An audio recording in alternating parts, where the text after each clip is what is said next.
今次呢段片呢，係教如何喺一張相入邊啲文字將佢 copy 落嚟嘅。咁我哋就揾翻我哋嘅相簿啦，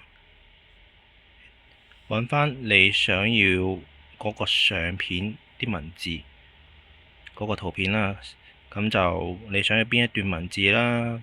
咁假如我想要呢段文字，就長按住佢啦。長按住咧，就會出現一個 copy 嘅功能。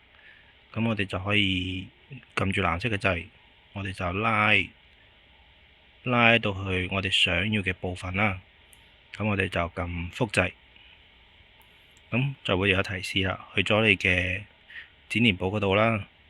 咁我哋去返你想去嘅某個程式啦。假如係我啦，我就想去筆記啦，將呢段文字貼上去。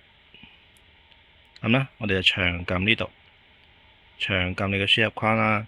咁就撳出現返呢個黏上呢個字啦，我哋就撳佢，咁佢就會出現喺呢度噶啦。